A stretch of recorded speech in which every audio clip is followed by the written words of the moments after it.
할렐루야. 오늘도 수요예배 나오신 여러분들 환영하고 축복합니다. 예수님이 공생애를 시작하셨습니다.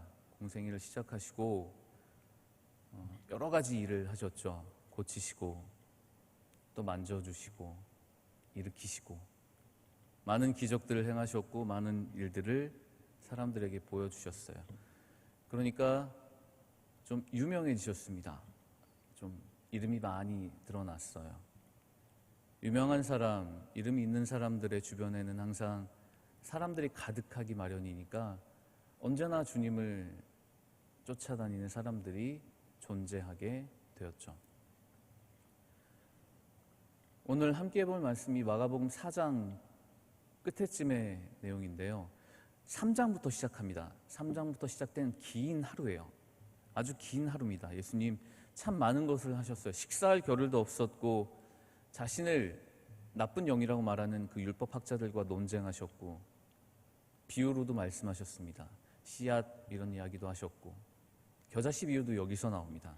그리고 비유로 설명한 이유에 대해서도 말씀해 주셨고 참 다양한 일을 많이 하셨습니다. 그리고 자신을 찾아온 가족들에게 가족이란 개념이 무엇인지 다시 한번 다르게 정립해 주는 그런 일도 하셨죠. 참 많은 일을 하시고 많은 말씀을 하시고 많은 행동을 하신 그날입니다. 우리도 하루를 길게 쓰면 새벽부터 저녁까지 하루를 길게 쓰면 참 많은 것을 한 날이 있지 않습니까? 그런 날이었던 것 같아요. 비록 하나님의 아들로 이 땅에 오셨지만 인간의 육신을 갖고 오셨기 때문에 피곤하셨어요. 참 많은 일을 하신 그런 하루니까 굉장히 피곤하셨습니다. 그래서 제자들에게 말씀하셨습니다. 35절이에요. 우리가 저편으로 건너가자. 바다 건너 저편으로 가자고 하십니다. 사람이 많은 곳, 번잡한 곳, 분주한 곳, 그곳을 건너서 저쪽으로 가자라고 말씀하셨죠. 제자들의 반응은 바로 순종으로 나타났습니다. 가자고 하시니 간 겁니다. 본격적인 말씀에 앞서 이 제자들의 태도가 굉장히 중요함을 한번 짚고 넘어가고 싶은데요. 100번, 1000번, 10,000번 강조해도 지나치지 않을 만한 그런 단어입니다. 순종. 별거 아닌 것 같은데 예수님이 가자고 하시니 따라갑니다. 예수님이 다 내려놓고 가자고 하시니 그 길을 따라갑니다. 이 순종 이후로 벌어지는 오늘의 사건들이 제자들과 그리고 우리에게 큰 교훈을 주게 되는데 시작은 바로 이 순종입니다. 순종하는 삶을 살아가는 우리가 되어야 할 것입니다. 아무리 강조해도 지나치지 않습니다. 하나님의 말씀에 순종하시고 주님이 여러분의 마음에 말씀하시는 그 음성에 순종하는 삶이 되기를 축복합니다. 순종할 때 기적이 일어납니다. 순종할 때 주님이 역사하십니다. 우리 참 잘 알고 있습니다. 이런 말, 순종하면 일하십니다. 순종하면 됩니다. 순종하면 괜찮습니다. 그런데 오늘 본문은 순종한 뒤에 어떤 일이 일어났는지 좀 생각을 갸우뚱하게 만들기도 해요. 바로 37절에 나옵니다. 큰 광풍이 일어나서 돌풍이 일어나서 물결이 바다에 부딪혀 배에 가득 차게 되었다. 분명히 순종했거든요. 분명히 가자라고 했을 때 바로 떠났습니다. 배 타고 가자라고 해서 예수님 모시고 배에 탔습니다. 잔잔하게 잘 건너가서 목적지에 다다르면 좋은데 그게 그렇게 되지 않았어요. 큰 광풍이 일어났습니다. 폭풍이 일어난 거죠. 큰 돌풍이 일어난 겁니다. 배에 가득 들어차는 물을 온몸으로 막을 수밖에 없는 그런 아주 처절한 상황에 놓여있게 된 겁니다. 순종했는데, 말씀 따랐는데 고난이 찾아왔죠. 여기서 발견할 수 있는 게 있습니다. 비록 순종하더라도, 비록 우리가 주님의 말씀을 따라가더라도 우리에게 고난은 있을 수 있다는 겁니다. 분명히 말씀대로 했을 뿐이에요. 저쪽으로 건너가자 하셨고 그 말씀대로 따라갔을 뿐인데 가는 도중에 죽게 생긴 거죠. 모든 성도들에게, 주님을 따라가는 모든 성도들에게 이런 풍랑이 있을 수 있습니다. 아니, 있을 수 있습니다가 아닌 있습니다. 주님을 따라가겠다고, 주님의 길을 걷겠다고 오직 그 길만이 내 길이라 생각하고 걸어가는 모든 사람들의, 이런 그리스도인들의 삶의 여정에도 이처럼 풍랑이 찾아올 수 있습니다. 이 풍랑 같은, 폭풍 같은 이런 고난은 삶의 모든 영역에서 나타나요. 제자들 단지 휴식이 필요했습니다. 예수님도 휴식이 필요했습니다. 긴 하루 끝에 잠시 그냥 쉬고 싶었을 뿐인데 요만큼의 틈도 허락하지 않고 그 고난이 찾아옵니다. 우리 주께 나아가서 안식하며 주님의 말씀 듣고 찬양하고 기도하며 그저 쉬고 싶을 뿐인데 그 요만한 틈조차 우리에게 허락되지 않은 순간들이 너무나도 많이 있습니다. 분명히 순종했을 뿐인데, 분명히 그 길을 따라갔을 뿐인데 아픔은, 고통은, 슬픔은 감당할 수 없을 만큼 찾아옵니다. 또 중요한 사실이 있죠. 이 순종하는 과정에 이 배에 예수님도 함께 계셨다는 겁니다. 바꿔 말하면 예수님과 동행하더라도, 예수님과 함께 있더라도 고난은 찾아올 수 있다는 겁니다.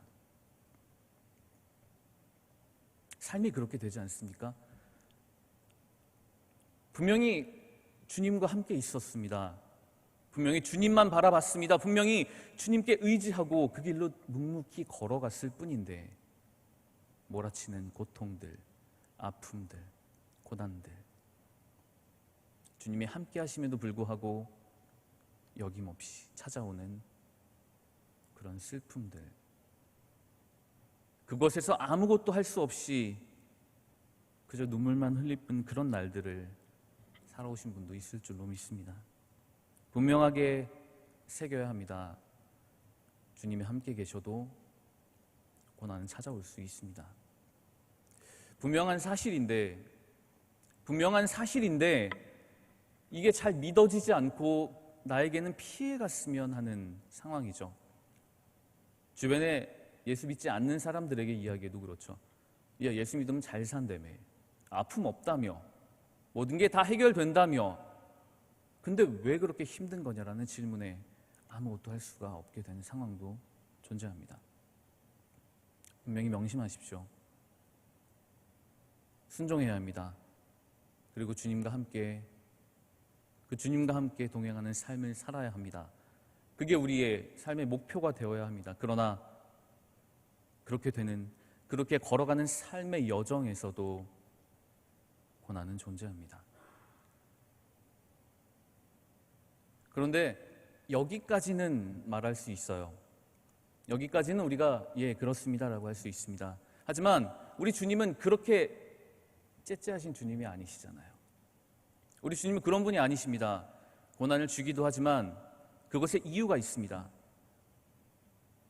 방금 말씀드린 내용, 주님과 함께 있을 때도 고난이 있습니다라고 말씀드렸습니다. 그러나 이것을 살짝 바꿔보면, 아주 살짝만 바꿔보면 말이 이렇게 됩니다. 어떠한 고난 속에서도 주님이 함께 계십니다. 우리가 어떠한 상황에 놓여 있더라도, 폭풍과 우리를 향해 쉴 새 없이 몰아치는 그 상황에서도 주님은 우리와 함께하고 계십니다. 처음부터, 배에 탄 순간부터 폭풍과 몰아치는 그 순간까지 주님은 함께 계셨습니다. 우리에게 고난이 닥쳤을 때 우리가 볼 수 있는 그 시선은 한계가 있죠. 그 아픔, 고난에 집중할 수밖에 없습니다. 그 폭풍 같은 고난에, 그 난감한 풍랑에 시선을 고정시켜서 그것만 바라보게 되죠. 어쩔 수 없습니다. 나약한 인간이기에 그것만으로도 벅찬 현실과 이 상황 때문에 그것만 바라보게 됩니다. 하지만 눈을 들어 잠깐만 바라보면 주님이 이미 함께하고 계신다는 사실을 잊지 마십시오. 처음부터 끝까지 절대 한눈 팔지 않으셨고 다른 곳에 가지 않으셨고 우리와 함께하고 계셨습니다. 아픔을 걷는 그 순간에도, 고난을 걷는 그 상황에서도 언제나 주님은 우리와 함께 동행하고 계십니다. 믿어지지 않지만 오늘 말씀을 통해서 분명하게 알 수 있습니다. 처음부터 끝까지 주님은 우리와 함께하고 계십니다. 이것을 믿는 사람들, 이것을 믿는 우리 그리스도인들 어떻게 살아야 되는지 이 예수님과 제자들의 행동을, 이 태도를 보면 명확하게 알 수 있습니다. 주님 어떻게 하셨나요? 38절입니다. 예수께서는 고물에서 베개를 메고 주무시더니, 주무셨습니다. 아주 푹 주무셨네요. 고물이란 단어가 제 배를 안 타봐서 모르겠지만 선미 끝에 이런 단어라고 합니다. 그곳에서 베개를 메고 그 모진 폭풍이 몰려오는 가운데 잠을 주무셨습니다. 당황스럽죠. 사람들이 보기 황당합니다. 죽게 생겼는데, 이렇게 물이 뱃속으로 넘치도록 흘러 들어오는데 어떻게 해야 되는가? 어떻게 살아야 되는가? 어떻게 살아내야 되는가를, 그 순간을 살아가는 이 절체절명의 위기 속에서 예수님 주무셨습니다. 예수님 주무시고 계셨어요. 왜냐하면 예수님께서는 세상을 창조하신 하나님을 믿고 있었기 때문이죠. 자연을 만드신 하나님을 신뢰했기 때문입니다. 그렇기에 그 자연에 안겨 아무리 파도가 넘치도록 몰아치더라도 우리 이 상황을 절대 우리를 해하지 않을 것이라는 것을 알기 때문에 예수께서는 그 자리에서 고물에 누워 베개를 메고 주무실 수 있었습니다. 하나님을 의지한다면, 그분의 능력을 신뢰한다면, 그분께 모든 것을 맡긴다면 이렇게 우리는 풍랑 속에서도, 거친 폭풍 속에서도 주님처럼 편안한 안식을 취할 수 있죠. 그러나 제자들은 완전히 반대의 삶입니다. 우리가 죽게 된 것을 돌보지 아니하십니까? 라고 따져 묻죠. 정작 주님은 괜찮으신데 제자들은 죽게 생겼다며 호들갑을 떱니다. 어떻게 살아야 될까요? 우리는 어떻게 행동해야 될까요? 고난 속에서, 아픔 속에서, 휘몰아치는 그 광풍 속에서 우리 어떻게 살아야 될까요? 예수님처럼 사시기를 축복합니다. 모든 상황, 모든 순간 속에서 하나님을 의지하시고 반드시 구해주실, 아무런 해도 가하지 않으실 그런 하나님을 신뢰하는 삶을 살아가시기를 주님의 이름으로 축복합니다. 당연히 그 후에 주님께서 말씀하셨습니다. 잠잠해라. 제자들이 깨우는 호들갑에 일어나셔서 바다더러 잠잠하라 하시니 잔잔해졌다고 합니다. 바다에는 파도가 치는 게 정상이죠. 폭풍이 몰 수도 있습니다. 잔잔하게 생각했던 우리 마음속에 이 바다에도 폭풍이 몰아칠 때가 있습니다. 그저 잔잔하고 평안한 그 순간을 원했지만 휘몰아치는 폭풍 때문에 아무것도 할 수 없을 때가 있을 때,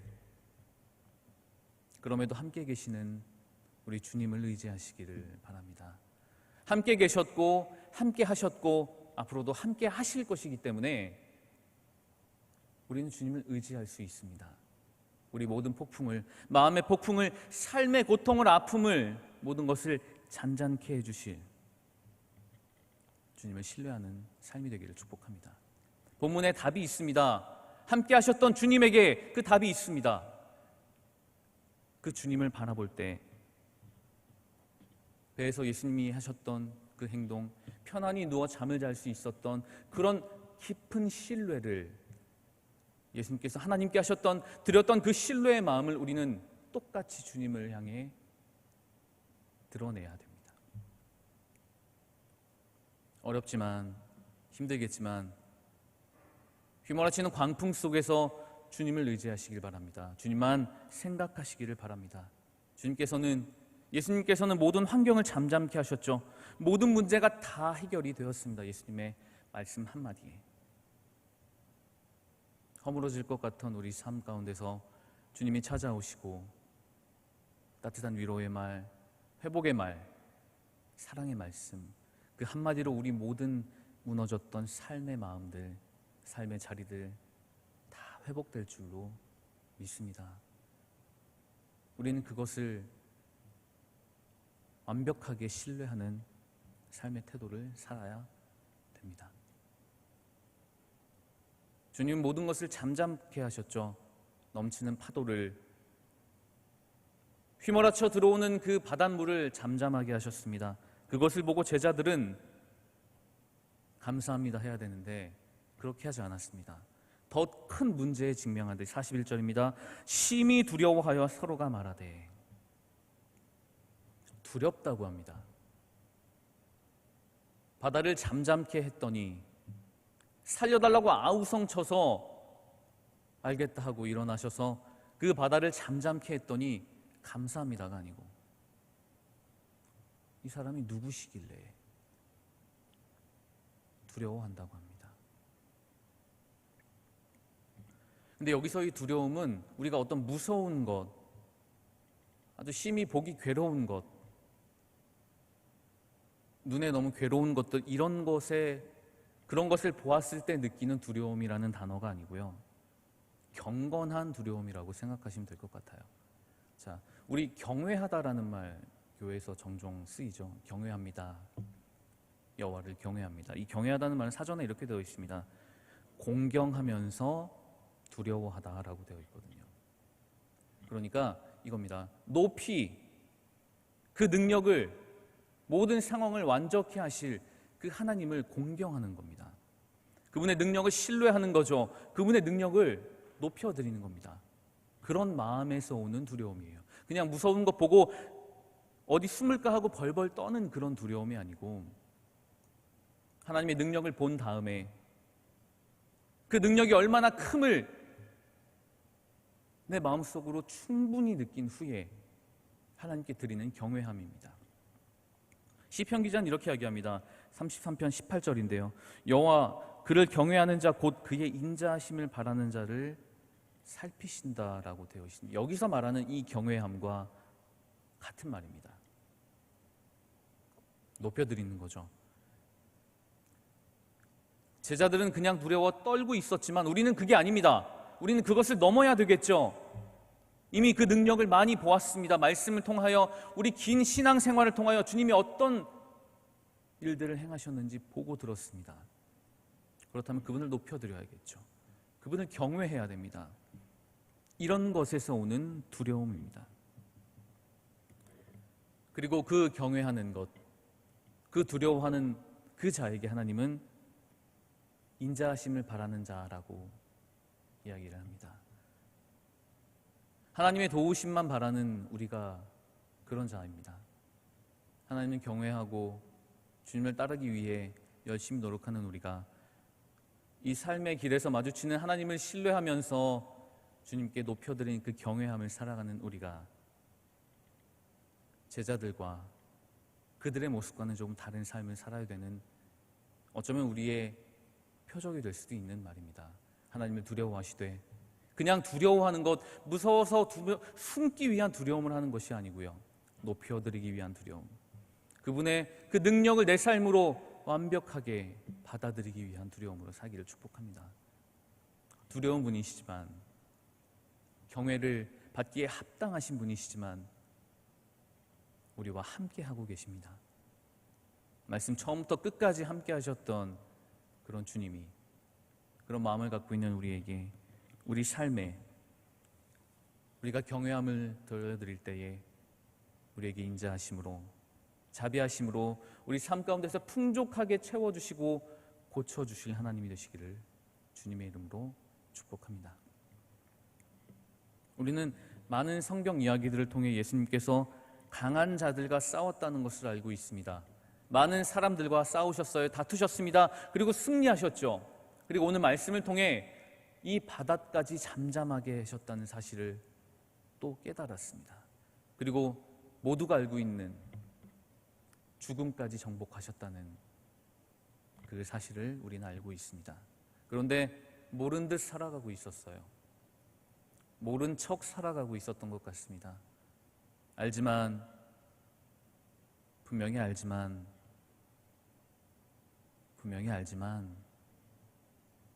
내가 가지고 있는 지금 상황이 너무 크고 힘들어서 모른 척하고 살았던 경우도 있은 것 같습니다. 하지만 우리 오늘을 기점으로 그러지 않았으면 합니다. 수많은 싸움에서 이기셨고 바다를 잠잠케 하셨고 죽음까지 정복하신 주님이 처음부터 끝까지 우리와 동행하신다고 분명히 말씀 통해 보여주신 이 상황대로 그 신뢰함으로 주님을 높여드리는 삶을 살아가기를, 그런 모두의 삶이 되기를 축복합니다. 얼마 전에 다큐멘터리 영상을 잠깐 봤는데요, 큰 독수리와 까마귀들이 등장을 해요. 까마귀가 아닙니다. 까치입니다. 큰 독수리가 있는데 까치들이 와서 막 독수리를 괴롭히는 거예요. 까치가 뭐 좋은 길조란 이야기가 있지만 실은 그렇게 좋은 새는 아니라고 들었습니다. 무리를 지어서 괴롭히기도 하고 사람을 공격하기도 하고, 사람을 공격하듯이 이 독수리를 막 공격을 하는 거예요. 여러 무리가, 여러 마리의 이 까치들이 독수리를 돌아가면서 막 부리로 쪼고 괴롭히고 있는 겁니다. 덩치 크기는 뭐 말할 것도 없죠. 그런데 독수리는 그 까치들에게 불이 한번 쓰지 않아요. 싸우지 않아요. 그 날카로운 발톱으로 한번 찍으면 끝날 수 있겠지만 그렇게 하지 않아요. 큰 날개짓을 한번 하더니 하늘로 날아가기 시작합니다. 독수리도 새고 까치도 셉니다. 같이 날르겠죠. 같이 날아갑니다. 독수리가 날아가는 거 날아가면서도 까치는 계속 괴롭히더라고요. 그럼에도 독수리는 계속 위로 하늘로 높이 날아가기 시작합니다. 아무것도 하지 않아요. 그저 큰 날개짓으로 하늘을 향해 날아갈 뿐입니다. 한참 날아간 후에 까치들은 자기들이 갈 수 있는 위치까지가 있는 것 같더라고요. 거기 이상 못 올라가더라고요.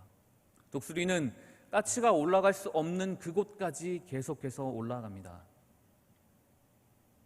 까치는 자연스럽게 떨어져 나가고 독수리는 그런 까치들의 공격에서 해방이 된 거죠. 저는 그 모습을 통해서 우리 삶도 이래야 된다고 생각했습니다. 까치처럼 막 쪼아대는 삶의 고통들이 문밖만 나가도 몰아칩니다. 왜 이렇게 괴롭히는지, 왜 이렇게 나를 못 살게 구는지, 왜 아무것도 하지 않았는데 그저 묵묵히 살 수 있었던 것, 그거 하나만 보고 살았을 뿐인데 공격하고 물어뜯고 아프게 하고 핥히고, 우리 그것에 아파하고 있죠. 그러나 우리는 그 독수리의 모습을 본받아야 된다고 생각합니다. 아니, 그렇게 살아야 된다고 저는 확신합니다. 그저 묵묵히 걸어가시면 됩니다. 주님이 주신 날개로, 주님이 주신 큰 마음으로 언젠간 떨어져 나갈 것이라는 것을 반드시 신뢰하시고 묵묵히 가라고 하신 그 길 걸어가는 그런 삶을 살아내시기를 축원합니다. 독수리는 큰 날개로 아무것도 하지 않았습니다. 그냥 그저 하늘을 향해 날아갔을 뿐이거든요. 여러분, 어려운 자리에 있으시다면 주님이 주신 날개를 다시 한번 떠올리는 그런 귀한 시간이 되길 바랍니다. 그것으로 인해 그저 날아갈 수 있음에 감사하시기를 바랍니다. 날다 보면, 걷다 보면, 살다 보면 다 떨궈 주십니다. 저는 그것을 믿습니다. 저는 그것을 신뢰합니다. 완전히 깨질 만큼의 고통, 죽을 만큼의 고난, 많은 사람들이 겪었죠. 바울 사도도 이것을 겪었습니다. 극심한 박해의 위기 속에서 소망이 깨어졌을 때 이렇게 이야기합니다. 고린도후서 4장 8절입니다. 우리가 사방으로 우겨쌈을 당하여도 쌓이지 아니하며 답답한 일을 당하여도 낙심하지 아니하며 박해를 받아도 버림받지 아니하며 거꾸로 틀림을 당하여도 망하지 아니한다. 사방으로 우겨쌈을 당하고 있습니다. 많은 사람들이 옥죄고 있어요. 많은 상황이 나를 걷게 힘들게 하고 있습니다. 하지만 우리는 우겨쌈을 당하여도 절대 쌓이지 않는 주님의 백성들입니다. 답답한 일이 있어도 낙심하지 않겠다고 하였습니다. 박해를 받아도 절대 주님께서 우리를 버리지 않겠다고 하심을 믿습니다. 언제 어디서나 그 주님을 향한 신뢰를 드리는 우리 모두가 되기를 축복합니다. 고난이 시작됐다고 생각하는 그 순간, 그때부터 지금까지 함께 계신 주님입니다. 다른 데 가지 않으셨습니다. 배에 함께 계셨어요. 우리 삶의 배에 함께 계십니다. 그저 불어오는 광풍에 몸을 맡기고 우리가 높여드리길 기다리고 계십니다. 삶의 배에서 주님을 깨어내어 우리가 겪고 있는 모든 상황, 환경, 모든 것을 잠잠케 하여 주실 예수님을 신뢰하며 그분께 모든 경외를 드리는 그런 아름다운 삶이 되기를 주님의 이름으로 축복합니다. 그리고 한 가지를 더 우리에게 주셨습니다. 자, 나 따라와라. 내 말대로 해라. 내가 너와 함께 있겠다. 내가 끝까지 너와 함께 있겠다라고 말씀하셨는데 우리에게 큰 숙제를 하나 주셨습니다. 36절이에요. 다른 배들도 함께 하더니입니다. 예수님과 제자들만 있었던 그 상황이 아닙니다. 그 배에는 예수님과 제자들만 타 있었지만 주변에는 다른 배들도 함께 그 폭풍우를 맞고 있었어요. 똑같은 상황을 제자들뿐만 아니라 다른 사람들, 그 다른 배에서 똑같이 두려움에 떨고 있었습니다. 그런데 주님께서는 파도를 잠잠하게 하시면서 제자들을 건져내신 것뿐만 아니라 그렇게 떨고 있는 그들까지 건져내 주신 겁니다. 우리 거저 받은 삶 아닙니까? 그냥 받은 삶이잖아요. 그렇다면 이렇게 우리가 타고 있는 배 말고 우리 옆에 있는 배들, 아직 복음을 접하지 못한 사람들, 왔다 갔다 하고 갈팡질팡하는 사람들, 모든 이들까지 함께 그 주님의 품으로 인도하여 낼 그런 삶의 목표가 우리에게 주어져 있는 겁니다. 다른 배들도 함께 있더니 언제나 우리가 가는 곳곳에 예수 믿는 사람들만 있는 게 아닙니다. 어쩌면 예수 믿지 않는 사람들이 더 많을 수도 있죠. 우리는 그렇다면 그렇게 주님과 동행하는 삶을 살아내므로 그들에게 내 삶을 통하여 드러나는 예수님을 증거하는 제자의 삶을 살아야 될 의무가 생긴 겁니다. 예수님처럼 예수 따라가겠습니다. 우리 그렇게 말하듯이 예수님이 파도를 잠잠케 하시고 다른 사람들을 다 구하신 것처럼 우리 삶이 그런 삶이 되기를 축복합니다. 우리 모두의 삶이 믿지 않는 여러 사람들까지 주께로 이끌 수 있는 거룩한 삶의 여정이 되기를, 훗날 주님께서 잘 살았다, 잘 살다 왔다라는 그런 칭찬을 듣는 그런 삶의 여정이 되기를, 우리 모두가 그런 삶을 살아가는 예수님을 닮은 그런 삶이 되기를 우리 주님의 이름으로 축원합니다.